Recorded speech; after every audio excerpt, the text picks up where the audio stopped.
ছুটির দিন মানেই একটুখানি ঘুরতে যাওয়া, সাথে মজাদার কিছু খাবার দাবার ট্রাই করা এবং সেই সাথে সুন্দর সুন্দর কিছু ফটো সেশন করা। আজকের ব্লগে থাকছে আমরা আমাদের এই ডে অফের একটি দিন কোথায় গিয়ে কাটালাম, কি কি খেলাম এবং কি কি করলাম। আজকের ব্লগে থাকছে তার details. Hello everyone, welcome to my another blog. সকাল সকাল উঠে রেডি হয়েছি সিডনি যাব বলে বেড়াতে।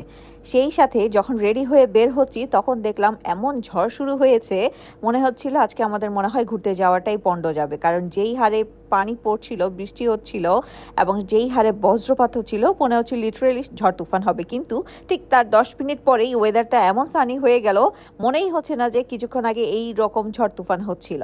আর এইটাই হচ্ছে অস্ট্রেলিয়ার নর্মাল ওয়েদার অ্যাকচুয়ালি। সো যাই হোক, ঝড় বাদল সব কিছু শেষ করে আমরা রওনা দিয়ে দিলাম আমাদের কাঙ্ক্ষিত ডেস্টিনেশনে, ডাইন অ্যান্ড ডেজার্টে। আজকে আমরা গিয়েছি সিডনির ডাইন অ্যান্ড ডেজার্ট রেস্টুরেন্টটিতে। এটির অনেক নাম শুনেছিলাম আমি, কিন্তু যাওয়া হয়নি এর আগে কখনো, তাই এবার আমরা চুজ করেছিলাম আজকে আমরা এই রেস্টুরেন্টটিতে যাব এবং এদের যেই স্পেশাল কিছু মেনুস আছে সেগুলো আমরা ট্রাই করব।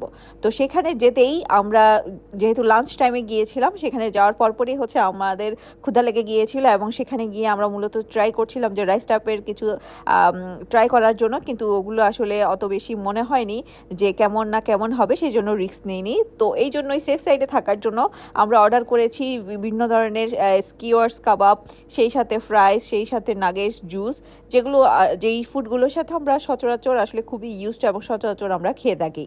অর্ডার করার কিছুক্ষণের মধ্যেই আমাদের ফুডগুলো চলে এসেছিল।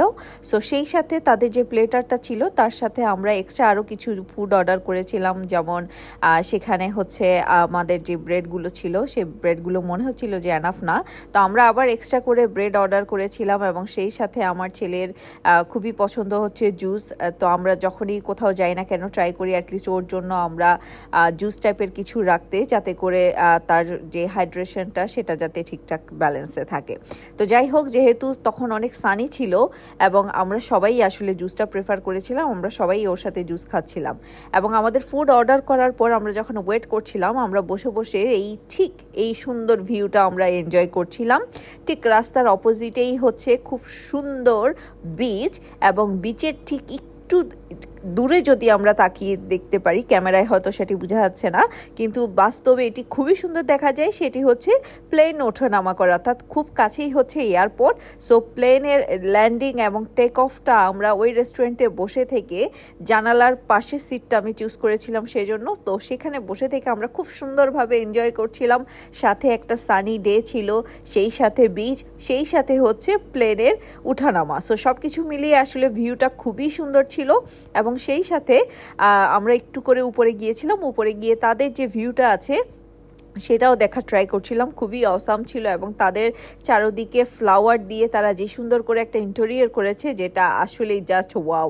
সো কাপল থিমের জন্য কিংবা কাপল ফটোশ্যুটের জন্য কিংবা হচ্ছে শাড়ি পরে কোনো ধরনের ট্রেডিশনাল ড্রেসে যদি আমরা সেখানে গিয়ে ছবি তুলি, আমার মনে হয় যে ছবিগুলো একদম পুরো পারফেক্ট আসবে, মনে হবে যে আমরা কোনো একটা বিয়ে বাড়িতে আছি।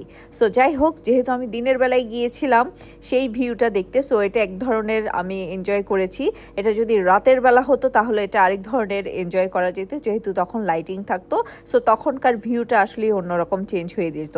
সো আমি যেহেতু দিনের বেলায় গিয়েছিলাম, তা আমি দিনের বেলায় তাদের যে সৌন্দর্যটা আছে সেটাই মূলত এনজয় করছিলাম, কারণ আমার মনে হয়েছিল যে ইন্টেরিয়রের সাথে সাথে আমি যে বাইরে থেকে যে ন্যাচারাল ভিউটা দেখছিলাম সেটাও কোনো অংশে কম নয়। তাই তাদের সুন্দর ইন্টেরিয়রের ছবি ভিডিও নিয়েই আমরা রওনা দিয়ে দিলাম রাস্তার ঠিক অপোজিটে যেই সুন্দর বিচটা আছে সেই বিচে যেতে। এবং আমরা সেখানে গিয়ে এত রোদ ছিল তখন আসলে মানে ভালো করে তাকাতেও পারছিলাম না, তারপরে আমরা একটু হাঁটাহাঁটি করেছি।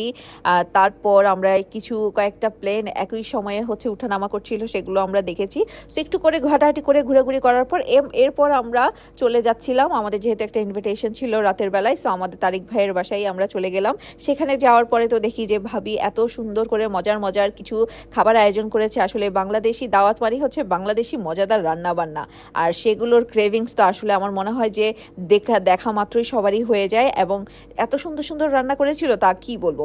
তবে সবচেয়ে বেশি অবাক হয়েছিলাম তারা আমাদের জন্য একটা কেকের আয়োজন করেছিল, কারণ এর আগের দিনই আমাদের ম্যারেজ অ্যানিভার্সারি ছিল।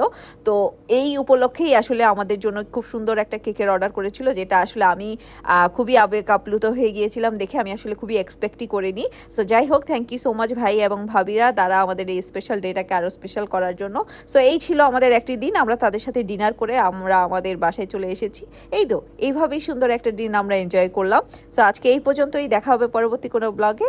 ততদিন পর্যন্ত সবাই ভালো থাকবেন। আল্লাহ হাফেজ।